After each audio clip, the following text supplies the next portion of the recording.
Welcome students. चलिए आज शुरू करते हैं। टॉपिक है हमारा मास परसेंटेज। लास्ट वीडियो में हमने बात की थी कंसंट्रेशन ऑफ सॉल्यूशंस की, मतलब जो हमारे सॉल्यूशंस होते हैं उनके कंसंट्रेशन को हम किस तरीके से एक्सप्रेस कर सकते हैं। 9 मेथड्स थे हमारे, उनमें से हम आज एक मेथड डिस्कस करेंगे, मास परसेंटेज।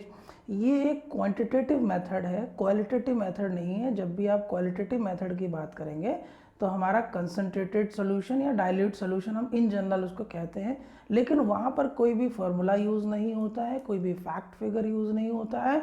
बस सिंपल वहाँ पर हमारी एक अंडरस्टैंडिंग है, हमारे टेस्ट के ऊपर, हमारे अपने जजमेंट के ऊपर डिपेंड करता है कि वो सोल्यूशन डाइल्यूट होगा कि कॉन्सेंट्रेटेड होगा। लेकिन क्योंकि वो डाइल्यूट और कॉन्सेंट्रेटेड सोल्यूशन जो हमारे नज़र में है वो सबके नज़र में वो उस तरीके से परफेक्ट नहीं होता है, या वो जो वैल्यूज़ जो हम बताते हैं अपने जजमेंट से, हो सकता वो किसी और के लिए जजमेंट वो डिफ़र कर जाए। तो यहाँ पर हम जो है न्यूमेरिकल वैल्यूज़ के थ्रू जो सॉल्यूशन है हमारा उसके कॉन्सेंट्रेशन को एक्सप्रेस करेंगे। तो सबसे पहला जो है वो मास परसेंटेज है, सबसे ईजीएस्ट मेथड भी आप कह सकते हैं, बहुत ही आसान है। तो चलिए शुरू करते हैं। मास परसेंटेज, मास परसेंटेज होता क्या है? यहाँ पर हम क्या करेंगे, जो सॉल्यूट होता है और जो सॉल्वेंट होता है उन दोनों से मिलके क्या बनेगा, एक सॉल्यूशन तैयार होगा। तो जब भी हम कभी भी मास परसेंटेज निकालते हैं तो वो सॉल्वेंट के रिस्पेक्ट में नहीं निकालते हैं, बल्कि सॉल्यूशन के रिस्पेक्ट में निकालते हैं। ये आपको ध्यान रखना है। तो मास परसेंटेज सॉल्यूट के मास और सॉल्यूशन के मास के रिस्पेक्ट में निकालते हैं। इसको रिप्रेजेंट करने का जो तरीका होता है वो W/W% नॉर्मली इसको डिनोट करते हैं, या कभी कभी M/M% से भी डिनोट कर दिया करते हैं। तो डेफिनेशन इसकी क्या कहती है? It is the amount of solute, amount of solute, it is the amount of solute in grams. किसका? सॉल्यूट का अमाउंट किस में होना चाहिए? ग्राम्स में होना चाहिए। Present in 100 gram of solution, solution solvent नहीं है, 100 ग्राम ऑफ सॉल्यूशन। मतलब कहने का कि 100 ग्राम मेरे पास एक सॉल्यूशन है, उसमें मैं जो है उसमें सॉल्यूट कितना ऐड है ये ध्यान रखिएगा। जो 100 ग्राम सॉल्यूशन है ना उसमें सॉल्वेंट अपने आप इंक्लूड है। मान लेते हैं, सपोज कीजिए आप 100 ग्राम पानी लेते हैं, 100 ग्राम पानी लेते हैं, आप उसमें 10 ग्राम सॉल्यूट ऐड करते हैं, शुगर ऐड करते हैं, तो मास ऑफ शुगर या मास ऑफ सॉल्यूट जो हो जाएगा वो तो 10 ग्राम हो जाएगा। जो मास ऑफ सॉल्यूशन होगा, सॉल्यूशन किससे मिलके बना है? सॉल्वेंट और सॉल्यूट से। तो जो मेरा सॉल्वेंट है, जो मेरा वाटर है, वो मैंने 100 ग्राम लिया हुआ है, उसमें मैं एडिशनल शुगर ऐड कर रहा हूँ 10 ग्राम। तो जो सॉल्यूशन का वेट हो जाएगा वो हो जाएगा 100 + 10 110। तो ध्यान रखिएगा यहाँ पर सॉल्यूट की बात होती है और सॉल्यूशन की बात होती है, कभी भी यहाँ पर सॉल्वेंट की बात नहीं होती है। फॉर्मूला देख लीजिए इसका, mass percentage of component. Component का मतलब है सॉल्यूट और सॉल्वेंट। अगर मान लेते हैं आपको सॉल्यूट निकालना है तो मास परसेंट, सॉल्यूट मान लो आपने ए ले लिया है तो मास परसेंट ऑफ ए, सॉल्यूट अगर आपने बी माना है तो मास परसेंट ऑफ बी हो जाएगा। तो मास परसेंट ऑफ कंपोनेंट, जो भी कंपोनेंट होगा, ऐसा नहीं है कि सॉल्यूट का ही आप मास परसेंट निकाल सकते हैं, आप सॉल्वेंट का भी मास परसेंटेज निकाल सकते हैं। अगर मैं ए ले लेता हूँ सॉल्यूट को और बी ले लेता हूँ मैं सॉल्वेंट को, ठीक है ना, तो यहाँ पर जो फॉर्मूला हो जाएगा, ये जो फॉर्मूला है ये किसके लिए है? सॉल्यूट के लिए है। तो मैंने सॉल्यूट को ए ले लिया है तो मैं इसको क्या लिखूंगा? Mass percent of A, mass percent of A is equal to mass of solute divided by mass of solution. जो सॉल्यूशन आएगा, और क्योंकि ये मल्टीप्लाई बाय 100 हो जाएगा क्योंकि हम परसेंट निकाल रहे हैं, तो ये जैसे ये फॉर्मूला बन गया मेरा ए कंपोनेंट के लिए, सॉल्यूट के लिए। अगर आपको बी कंपोनेंट जो हमने सॉल्वेंट माना है उसके लिए निकालना है तो ये हो जाएगा mass percent of B is equal to mass of solvent B, नीचे वही रहेगा mass of solution multiply by 100। तो इस तरीके से ये जो है आप कंपोनेंट के मास परसेंटेज आप इजीली यहाँ से निकाल सकते हैं। तो चलिए यहाँ पर थोड़ा और आगे बढ़ाते हैं इस डिस्कशन को। अब बात आती है कि ये जो मास परसेंट है, हम इतना जो पढ़ रहे हैं, हमें इतना जानकारी चाहिए मास परसेंट की, इसका एक्चुअली में कहीं यूज़ होता भी है कि नहीं है। तो नॉर्मली हम लोग मैगी खाना बहुत पसंद करते हैं, तो एक इस बार मैंने क्या किया है, मैगी का एक न्यूट्रिशनल फैक्ट का चार्ट निकाल के लाया हूँ। आप देखिए, नॉर्मली इंडस्ट्रियल केमिकल पर्पसेस के लिए या जो मैन्युफैक्चरिंग इंडस्ट्रीज़ हैं जो कंज्यूमर आइटम्स बनाती हैं, जैसे आपका बिस्किट हो गया, फूड ग्रेड आइटम्स में आपका ये मैगी हो गया, और भी तमाम तरीके के फूड ग्रेड आइटम्स हो सकते हैं। जब वो कंपनी ये प्रोडक्ट को बनाती हैं तो वो क्या करती हैं, यहाँ पर कॉम्पोजिशन बताती हैं कि अगर 100 ग्राम का मान लीजिए पैकेट है या 200 ग्राम का पैकेट है तो उसमें कितनी न्यूट्रिशनल वैल्यूज़ होगी। तो वो जो वैल्यूज़ होती है वो हमेशा किस में दी जाती है, आपका मास परसेंट में। चलिए देखते हैं न्यूट्रिशनल इंफॉर्मेशन क्या कर रहा है कि हर 100 ग्राम, पेन चेंज कर लेता हूँ मैं, देखिए हर 100 ग्राम में एनर्जी आपको 437 कैलोरीज किलो कैलोरीज मिल रही है। प्रोटीन कितना मिल रहा है, ग्राम्स में दिया, ध्यान रखिएगा। तो प्रोटीन आपको जो है वो 10.4 ग्राम मिल रहा है। कार्बोहाइड्रेट जो आपको मिल रहा है 63.5 ग्राम मिल रहा है। फैट आपको मिल रहा है, वो मिल रहा है 15.7 ग्राम मिल रहा है। अब इसी तरीके से आप 100 ग्राम के रिस्पेक्ट में, मतलब जो मेरा सॉल्यूशन है, सॉल्यूशन मेरा 100 ग्राम का है, मतलब मैंने मैगी 100 ग्राम खाई है, तो जो मैगी है वही मेरा सॉल्यूशन है, क्योंकि उसमें ऑलरेडी सॉल्यूट और सॉल्वेंट सारे ऐड हैं। तो वो जो सॉल्यूट और सॉल्वेंट ऐड होकर जो नेट सॉल्यूशन जो पैक मुझे दिया गया है 100 ग्राम का, उसमें कितनी वैल्यू है, तो ये बोल रहा इतनी है। और मेरे पास 100 ग्राम का पैक है, तो मेरे पास मास ऑफ सॉल्यूशन जो हो जाएगा वो 100 ग्राम है। ये सभी मेरे लिए क्या हो जाते हैं, इसमें सॉल्यूट है, क्योंकि इन्हीं से मिलकर न्यूट्रिशनल वैल्यूज जो आई हैं वो इन्हीं से मिलकर आई हैं। तो यहाँ पर आप क्या करेंगे, मान लेते हैं मैं मास परसेंट ऑफ प्रोटीन निकालता हूँ, तो प्रोटीन का मास परसेंट निकालने के लिए मुझे क्या करना पड़ेगा, सॉल्यूट मेरा प्रोटीन हो गया, तो mass of protein divided by mass of solution, तो इसको आप मल्टीप्लाई बाय 100 कर देंगे तो ये कट गया। तो प्रोटीन कितना है, 10.4% है। तो नॉर्मली भले ही आपका पैकेट 200 ग्राम का हो, 250 ग्राम का हो, 300 ग्राम या 400 ग्राम का पैकेट हो, इन जनरल कंपनीज क्या करती हैं, ऑलरेडी जो न्यूट्रिशनल फैक्ट निकाल के देती है वो 100 ग्राम में देती हैं, ताकि आपको कैलकुलेट करने की ज़रूरत ना पड़े। आप पेपर या रैपर या जो भी उसका जो आपका कवरिंग है उसको देख के ही आप अंदाज़ा लगा लें, नॉर्मली वैल्यूज कैलकुलेट कर लें। तो यहाँ पर देखिए प्रोटीन कितना है, 10.4% है, कार्बोहाइड्रेट 63.5% है, फैट जो है वो 15.7% लगभग है। सोडियम की मात्रा मिलीग्राम में, ध्यान रखिएगा अगर कभी वैल्यूज मिलीग्राम में है तो आपको पहले उसको ग्राम में कन्वर्ट करना पड़ेगा। फाइबर देखिए 3.9 ग्राम है, कैल्शियम भी मिलीग्राम में है, आयरन भी मिलीग्राम में है। तो ये आपको ध्यान रखना है, जो मास परसेंटेज जो हम पढ़ते हैं वो इस तरीके की इंडस्ट्रीज़ में बहुत ज़्यादा यूज़फुल होता है, और नॉर्मली जो है यहाँ से ये इन्फॉर्मेशन हमको मिलती है। तो आई होप आपको ये इसका एक्चुअली प्रैक्टिकल यूटिलिटी समझ में आ गया होगा, क्योंकि जब हम किसी की प्रैक्टिकल यूटिलिटी समझ जाते हैं तो एक्चुअली हम उसको को रिलेट कर पाते हैं अपने एक्सटर्नल इन्वायरमेंट के साथ, तो हमारी अंडरस्टैंडिंग जो है वो ज़्यादा अच्छी डेवलप हो जाती है। चलिए क्वेश्चंस देखते हैं। नेक्स्ट आइए, एग्जाम्पल देखिए क्या कह रहा है, ordinary bleach is 5.25% NaOCl by mass. जो ब्लीच होता है वो सोडियम ऑक्सीक्लोराइड होता है, NaOCl है। तो जो ऑर्डिनरी ब्लीच है वो क्या होता है, 5.25%। ये ब्लीच का ही केमिकल फार्मूला है, NaOCl। ब्लीच जो होता है वो क्लोराइड कंपाउंड होता है और ये क्लीनिंग एजेंट की तरह काम करता है, राइट। तो ये बोल रहा है कि जो ब्लीच है वो 5.25% NaOCl बाई मास है, मतलब इतना परसेंट मास है। अब एक बात है, यहाँ पर तो मेरे को सोल्यूशन नहीं दिया कितना है, तो जब भी कभी इस तरीके का परसेंट दिया होता है ना, परसेंट, तो आप क्या करेंगे, 100 ग्राम मतलब मास ऑफ सॉल्यूशन जो आप मान लेंगे वो 100 ग्राम आप मान लेंगे। परसेंट का यही एक बहुत अच्छा एक बेनिफिट है कि परसेंट में हम कोई भी वैल्यू को कोरिलेट कर पाते हैं 100 के रिस्पेक्ट में।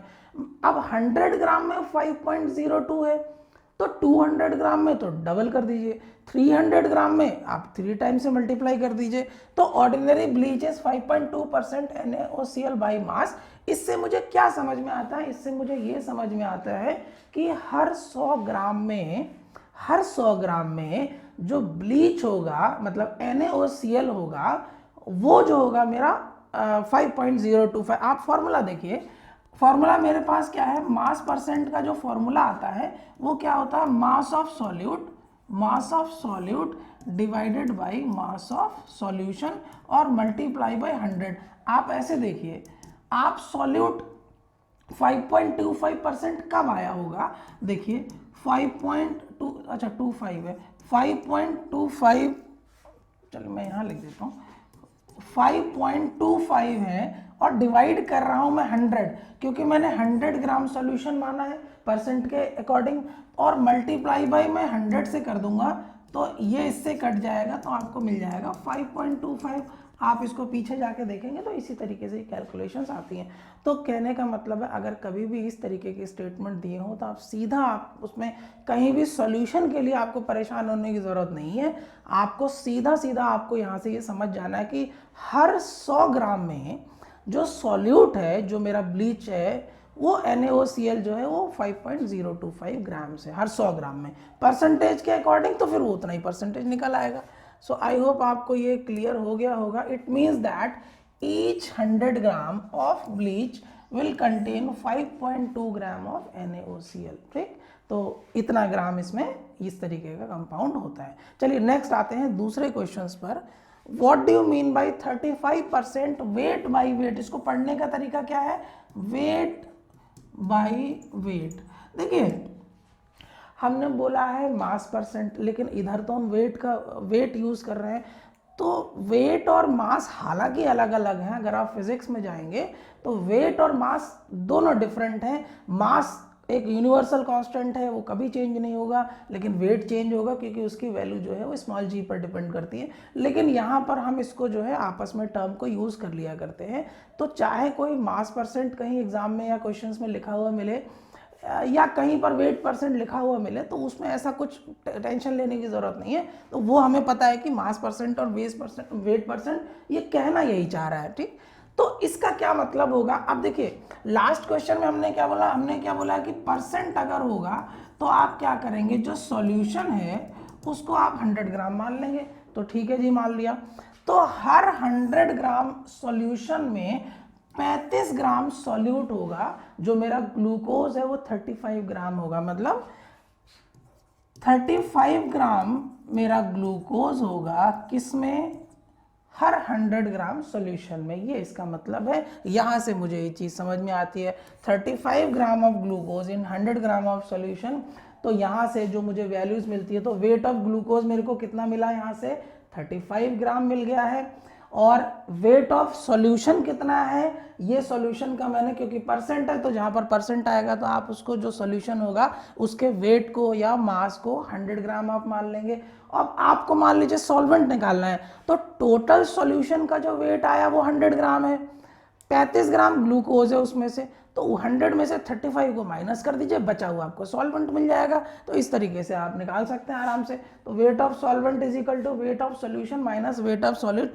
आप यहाँ पर मास ऑफ सॉल्यूट भी लिख सकते हैं, कोई गलती नहीं है। अगर ऐसे भी लिखते हैं तब भी सही है, मास ऑफ सॉल्यूट लिखते हैं तब भी सही है। केमिस्ट्री में इतनी थोड़ी सी लिबर्टी दे दिया जाता है, लेकिन फिजिक्स में इतनी लिबर्टी नहीं मिलती है।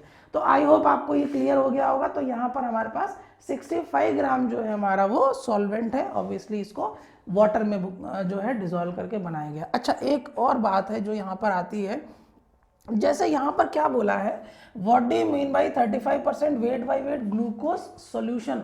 यहाँ पर आपको नहीं बताया सॉल्वेंट क्या है। देखिए जब भी कभी आपसे नहीं बोला जाए कि सॉल्वेंट यहाँ पर क्या है, अब देखिए यहाँ पर हमने क्या कर लिया, वेट ऑफ सॉल्वेंट है, आप चाहो तो इसको वाटर भी लिख सकते हो। तो जब भी कभी सॉल्वेंट डिफाइन ना हो क्या है, तो ये अंडरस्टूड है कि जो ये सॉल्यूशन तैयार हुआ है वो वाटर में ही तैयार किया गया है। जब कभी नहीं कहा जाएगा तो सॉल्वेंट हमेशा वाटर लेंगे और सॉल्यूट जो होगा वो आपको बता दिया जाएगा। तो यहाँ पर आई होप कोई कंफ्यूजन नहीं रह गई होगी। नेक्स्ट क्वेश्चन आइए, what is the percent mass of 5 gram of caustic soda dissolve in 100 gram of water. क्या बोल रहा है आपसे, आपको मास परसेंट बताना है 5 gram of caustic soda. 5 gram caustic soda जो है इसको लिया गया है, dissolve in 100 gram of water. अब यहाँ देखिए क्या किया गया है, यहाँ पर मैंने क्या कर लिया है, ये मैंने 100 ग्राम जो है वो वाटर ले लिया है। वाटर मेरा क्या है, सॉल्वेंट हो गया है, वाटर सॉल्वेंट हो गया है। दूसरा, इसमें मैं क्या कर रहा हूँ, कास्टिक सोडा यूज कर रहा हूँ, मतलब इसको मैं डिजॉल्व कर रहा हूँ। तो कास्टिक सोडा मेरा क्या हो गया, सॉल्यूट हो गया है, ठीक। और ये मैं कितना ले रहा हूँ, 5 ग्राम ले रहा हूँ। तो आपसे पूछ रहा है कि जो कास्टिक सोडा है वो कितना मास परसेंट बनता है, तो मेरे लिए mass percent of caustic soda जो मेरा निकल के आएगा वो क्या होगा, mass of caustic soda, mass percent of caustic soda is equal to mass of caustic soda divided by mass of solution और मल्टीप्लाई बाय 100।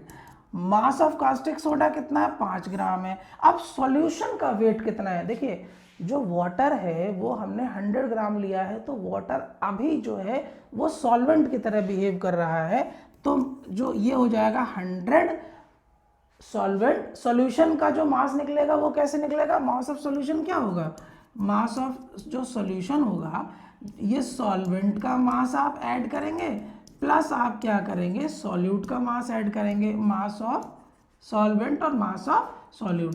तो मास ऑफ सॉल्वेंट मेरे पास कितना है, वाटर मैंने 100 ग्राम लिया है, और सॉल्यूट का मेरा मास कितना है, 100। तो सॉल्यूशन का जो मेरा मास आएगा वो 105 ग्राम आ जाएगा। तो यहाँ पर इस तरीके से यहाँ पर यह आ जाएगा 5/105। इसको हम मल्टीप्लाई बाय 100 करेंगे, मल्टीप्लाई बाय 100 करेंगे, तो ये जो वैल्यू आपको निकल के आएगी ये आपको क्या है, परसेंट में निकल के आएगी। तो इस तरीके से आपको इन क्वेश्चंस को सॉल्व करना है। तो यहाँ पर जो है, यहाँ पर आप इसको पॉज करके एक बार प्लीज़ नोट कर लीजिए, फिर मैं आगे बढ़ जाऊँगा, इसको मैं रब कर दूंगा। पॉज करके आप स्क्रीनशॉट ले लीजिए, चाहो तो आप इसको नोट कर लीजिए। चलिए नेक्स्ट आगे बढ़ते हैं।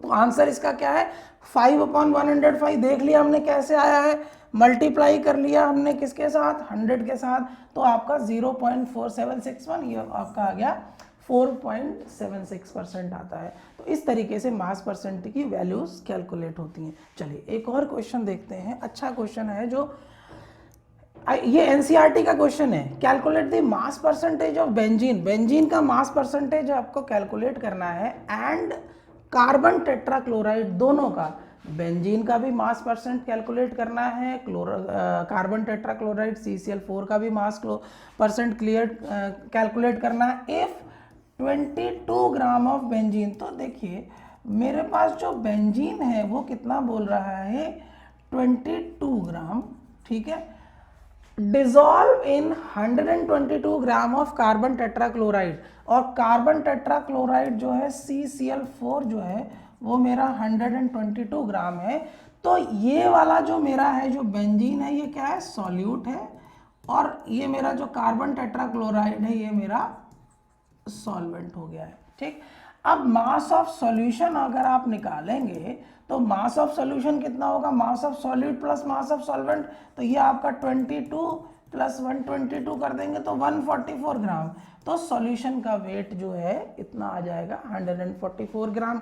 अब आपको इंडिविजुअली मास परसेंटेज दोनों का निकालना है, बेंजीन का भी निकालना है और आपको कार्बन टेट्राक्लोराइड का भी निकालना है।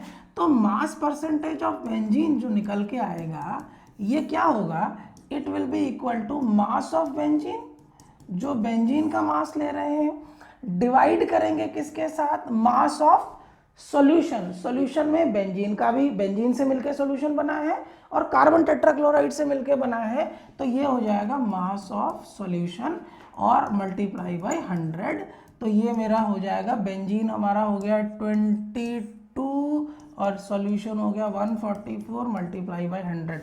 इसी तरीके से mass percentage of carbon tetrachloride जब आप निकालेंगे तो ये हो जाएगा mass of CCl4 divided by mass of solution multiply by 100। Carbon tetrachloride का मास दिया हुआ है 122 है और ये 144 हो गया, इसको 100 से मल्टीप्लाई कर देंगे तो जो वैल्यू होगी वो परसेंटेज में आ जाएगी। तो इस तरीके से आपको ये सॉल्व करना है। हालांकि इसका सॉल्यूशन मैंने दिया हुआ है, आप अभी यहाँ रहने दीजिए, आप जो है इसका स्क्रीनशॉट आप ले लीजिएगा। देखिए फिर से देख लीजिए कैसे किया है, मास ऑफ सॉल्यूट बेंजीन हो गया, तो बेंजीन जो है वो कितना हमको दे रखा है, 22 ग्राम दे रखा है। मास ऑफ सॉल्वेंट CCl4 है, CCl4 कितना दे रखा है, 122 ग्राम दे रखा है। मास ऑफ सॉल्यूशन जो दे रखा है वो कितना हो जाएगा, सॉल्यूट और सॉल्वेंट के मास को प्लस कर दीजिए तो आपका ये 144 ग्राम बनता है। इतनी चीज हमको पता चल गई है, मास of solute, mass of solvent, mass of solution. अब इसके बाद क्या करना है, मास परसेंट ऑफ सॉल्यूट। सॉल्यूट का मास परसेंटेज निकालने के लिए मास ऑफ सॉल्यूट मतलब मास ऑफ बेंजीन डिवाइड करेंगे टोटल मास ऑफ सॉल्यूशन और 100 से मल्टीप्लाई कर देंगे, ये वैल्यू आ जाएगी। तो आप देखिए यहाँ पर 22 जो बेंजीन का मास है, 22 सॉल्यूशन का मास 22 और 122 को प्लस कर दिया 144, इसकी वैल्यू निकल के आएगी 15.28%। बेंजीन का मास परसेंटेज निकाल लिया। अब सॉल्वेंट मतलब हमारा कार्बन टेट्राक्लोराइड में इसको घोल के बना रहे हैं। देखिए सॉल्वेंट कार्बन टेट्राक्लोराइड है, एग्जाम्पल भी आ गया। एक्वस सॉल्यूशन क्या होते हैं, जो वाटर में घोल के बनाए जाते हैं। वाटर के अलावा किसी में भी अगर आप कोई सॉल्यूशन प्रिपेयर करते हैं तो वो नॉन एक्वस हो जाता है, तो ये नॉन एक्वस सॉल्यूशन का एग्जाम्पल भी है। तो मास परसेंट ऑफ सॉल्वेंट क्या हो गया, 100 माइनस 115.25। देखिए आप इसमें क्या करेंगे, 122 डिवाइडेड बाई 144 करेंगे मल्टीप्लाई बाई 100 तो भी एक आंसर निकल के आएगा। आप देखिए मतलब आपने 100% ले लिया है, सॉल्यूशन 100% है, उसमें से आप सॉल्यूट का परसेंटेज ये रहा, बचा हुआ जो होगा वो दूसरा ही तो होगा, बचा हुआ सारा परसेंटेज उसी का होगा जो सॉल्वेंट होगा। अगर मान लो यहाँ पर 3 कंपोनेंट होते, ये तो बाइनरी कंपोनेंट है, बाइनरी सॉल्यूशन है। अगर टर्शरी या टर्नरी सॉल्यूशन होता उस केस में आप इस तरीके से माइनस करके नहीं निकाल सकते थे, क्योंकि फिर तो वो आपको इंडिविजुअली अलग अलग निकालना पड़ेगा। तो 2 का तो निकालना पड़ेगा, तीसरे का आप 100 में से माइनस उन दोनों को प्लस करके उन दोनों का जो परसेंटेज होगा वो माइनस कर दीजिए। यहाँ पर चीज़ें सिंपल हैं, बाइनरी सॉल्यूशन है तो एक का मैंने परसेंटेज निकाल लिया और दूसरे का मैं 100 से माइनस कर दूंगा। बाकी अदरवाइज आप इसको सॉल्व करोगे ना तो 84.72 आएगा। अब बात आएगी सर ऐसे क्यों किया, देखिए एग्जाम में टाइम होता है कम, तो जब कम टाइम होता है तो हमें टाइम को सेव करना है, हम इतनी मल्टीप्लीकेशन और डिवीजन से बचेंगे। हम क्या करेंगे, सिंपल यहाँ से निकाल लेंगे, इससे क्या होगा हमारा टाइम सेव होता है और इस टाइम को आप किसी और आगे वाले क्वेश्चंस में लिखने के लिए या यूज़ कर सकते हैं। तो टाइम सेविंग जो है एग्जाम पर्सपेक्टिव से बहुत इंपॉर्टेंट है। एग्जाम 3 घंटे का होता है, अगर आपका टाइम मैनेजमेंट पुअर है तो फिर दिक्कत आएगी। हो सकता है आपको जो आता हुआ क्वेश्चन है वो भी रह जाए, तो इसीलिए टाइम मैनेजमेंट करके बहुत जरूरी है चलना। चलिए क्वेश्चन देखिए next, calculate the mass percentage of, ये एनसीईआरटी का क्वेश्चन है, calculate the mass percentage of aspirin C9H8O4। Aspirin का केमिकल फॉर्मूला है, एस्पिरिन वही वाली एस्पिरिन है जो सिर में दर्द होता है, तो वो जो डिस्प्रिन होता है ना, डिस्प्रिन के अंदर जो केमिकल फॉर्मूला है, जो केमिकल कॉम्पोजिशन है वो एस्पिरिन का ही लगता है। तो जो एस्पिरिन है, मास परसेंटेज आपको एस्पिरिन का निकालना है, तो मास परसेंटेज आपको एस्पिरिन का निकालना है, ये आपको निकालना है, ठीक है। इन एसीटोनाइट्राइल CH3CO, तो मास परसेंट आपको निकालना है एसीटोनाइट्राइल का, ठीक है। मास परसेंटेज ऑफ एस्पिरिन आपको निकालना है और मास परसेंटेज ऑफ एसीटोनाइट्राइल निकालना है। अभी मुझे नहीं पता कि इसमें सॉल्यूट कौन सा है, सॉल्वेंट कौन सा है। आगे क्वेश्चन देखिए, व्हेन 6.5 ग्राम ऑफ C9H8O4 मतलब acetonitrile is dissolved in 450 gram of CH3Cl। तो यहां से क्या बोला, कौन किस में डिजॉल्व हो रहा है, एस्पिरिन। तो एस्पिरिन मेरे को यहां से पता चल गया है, एस्पिरिन क्या है, सॉल्यूट है, एसीटोनाइट्राइल मेरा क्या है, सॉल्वेंट है, ये मेरा क्या हो जाता है, सॉल्वेंट हो जाता है। अब आपको मास परसेंट निकालना है इसका, तो मास परसेंट ऑफ एस्पिरिन निकालना है, मास परसेंट ऑफ एस्पिरिन निकालना है। तो इसके लिए क्या करेंगे, मास ऑफ एस्पिरिन कितना दे रखा है, 6.5 ग्राम, डिवाइड करेंगे मास ऑफ सॉल्यूशन के साथ, और सॉल्यूशन किससे मिलके बनेगा, सॉल्यूट और सॉल्वेंट से। तो सॉल्यूट मेरा है 6.5 ग्राम और सॉल्वेंट मेरा है 450 ग्राम। इसको सॉल्व करेंगे तो 6.5 डिवाइड बाई 456.5 और मल्टीप्लाई कर देंगे, ये आपको जो आंसर निकल के आएगा वो परसेंटेज में निकलेगा। मास परसेंटेज ऑफ एस्पिरिन आपने निकाल लिया, एसीटोनाइट्राइल के लिए जो इसका परसेंटेज आएगा आप उसको 1 से माइनस कर देंगे, सॉरी 100 से माइनस कर देंगे, फ्रैक्शन होगा तो 1 से माइनस करेंगे। तो यहाँ पर जो भी वैल्यूज आएगी तो हमें क्या करना है, मास परसेंटेज ऑफ एसीटोनाइट्राइल, इसको जब निकालना है तो जो ये वैल्यू यहाँ पर आएगी, जो ये मतलब हम 100 में से ये जो वैल्यू यहाँ पर आएगी ये हम इसको माइनस कर देंगे यहाँ से। और अदरवाइज अगर आप फॉर्मूले के थ्रू निकालना चाहते हैं एसीटोनाइट्राइल तो उस केस में क्या हो जाएगा, एसीटोनाइट्राइल 450.6 है, डिवाइड करेंगे टोटल 456.5 ही है और मल्टीप्लाई बाय 100, तो यहाँ से भी आप निकाल सकते हैं आराम से। ठीक है, तो आई होप इसको ये आपको यह क्वेश्चन का सोल्यूशन समझ में आ गया होगा। आंसर इसका 1.424 है, मतलब जब आप इसको सॉल्व करेंगे, आपसे किसका पूछा है, बेंजीन का, एस्पिरिन का पूछा है ना, तो 1.424 इसका आंसर है एस्पिरिन का। अब एस्पिरिन का 1.424 है, एसीटोनाइट्राइल का निकालना है तो क्या हो जाएगा 100 माइनस 1.424, जो भी आंसर आएगा आपका ये परसेंट में निकल आएगा। तो अच्छा क्वेश्चन है, एनसीईआरटी का क्वेश्चन है, ऐसे क्वेश्चन एक एक नंबर में आ जाते हैं। कंपटीशन में भी कभी कभी जो है इस तरीके के क्वेश्चन जब बन जाते हैं कभी कभी, हालांकि ऐसा कोई बहुत आसान पेपर बनता नहीं है, लेकिन CUET का एग्ज़ाम हो गया या फिर और किसी यूनिवर्सिटी का एंट्रेंस एग्जाम हो सकता है, इस तरीके के क्वेश्चंस आपको देखने को मिल सकते हैं। ये एक इम्पॉर्टेंट क्वेश्चन है, मतलब अच्छा क्वेश्चन है, इम्पॉर्टेंट तो आप क्या ही कहेंगे इसको, क्योंकि बहुत सारे क्वेश्चंस पड़े हुए हैं। इम्पॉर्टेंट क्वेश्चन नहीं कह के, बल्कि हम आप ऐसे कहिए कि ये थोड़ा सा अच्छा क्वेश्चन है, करने लायक क्वेश्चन है। If 11 gram of oxalic acid are dissolve in 500 ml of solution, solution कितना है देखिएगा, जो हमको सॉल्यूशन दिया है वो दिया है 500 ml, ये ध्यान रखिएगा। तो ये हमको क्या दिया है, वॉल्यूम दिया है, मिलीलीटर है ना, तो वॉल्यूम है। तो सॉल्यूशन का 11 gram of oxalic acid are dissolve in 500 ml of solution, तो सॉल्यूशन का वॉल्यूम मेरे को ये दे दिया गया है। और जो मेरा ऑक्जेलिक एसिड है, ऑक्जेलिक एसिड को डिजॉल्व किया गया है, ये मेरा कितना है 100 ग्राम है। तो ये मास ऑफ ऑक्जेलिक एसिड, मतलब ये ऑक्जेलिक एसिड मेरा क्या है, सॉल्यूट हो गया है। ठीक है, अब यहाँ पर डेंसिटी दिया गया है। देखिए एग्जाम में जब भी कोई क्वेश्चन आता है तो जो डेटा दिए रहते हैं, तो आप ये थोड़ा सा मान के चलिएगा कि कोई भी एग्जाम में जो क्वेश्चन में डेटा दिया रहता है वो ऐसे ही नहीं दिया होता है, कहीं ना कहीं उसका यूज है तभी वो दिया है, अदरवाइज ऐसे ही नहीं दिया है। तो डेंसिटी की वैल्यू यहाँ पर 1.1 ग्राम पर मिलीलीटर हो गई है। तो यहाँ से देखिए हमको फॉर्मूले में क्या होता है, मास परसेंट निकालने के लिए मास of solute divided by mass of solution.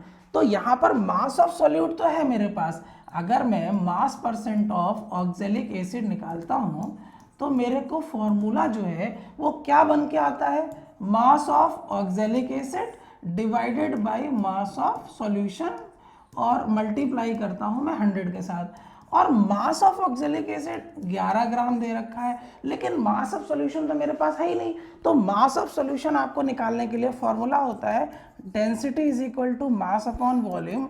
तो यहाँ से जो मास का फॉर्मूला हो जाएगा वो डेंसिटी इंटू वॉल्यूम हो जाएगा, और डेंसिटी मेरे को क्या है 1.1 दे रखा है। ठीक है, अब कई बार क्वेश्चन आता है, दिक्कत होती है, तो आप थोड़ा सा ऐसे यूनिट में अगर कभी कभी कन्फ्यूजन होती है तो आप डायरेक्ट भी लिख सकते हैं, डेंसिटी 1.1 ग्राम पर मिलीलीटर और मल्टीप्लाई बाई वॉल्यूम। वॉल्यूम आपको क्या है 500 ml दे रखा है, तो ml से ml कट गया है, इसको मल्टीप्लाई करेंगे तो 1.1 इंटू 500, तो मास ऑफ जो सॉल्यूशन है वो मेरे को इतना मिला है। ये मेरे को किसका मिला है, मास ऑफ सॉल्यूशन। मेरे को वॉल्यूम दिया गया था, फॉर्मूले में मेरे को मास चाहिए, तो मास चाहिए तो फिर मैंने उसको जो है वहाँ से कन्वर्ट कर दिया। तो मास ऑफ सॉल्यूशन कितना है 1.1 इंटू 500, ये रहा मेरे पास मास ऑफ सॉल्यूशन। यहाँ से पॉइंट हटाएंगे तो 10 ऊपर पहुँचा दीजिए, 11 से सीधा सीधा 11 कट जाएगा, 0 से 0 कट जाएगा, तो 1/50, राइट। तो आप बाकी आप जब इसको सॉल्व कर लेंगे, अच्छा परसेंट के लिए आपको 100 से मल्टीप्लाई, परसेंट के लिए 100 से मल्टीप्लाई, तो यहाँ से ये कटा ये आ जाएगा 2%।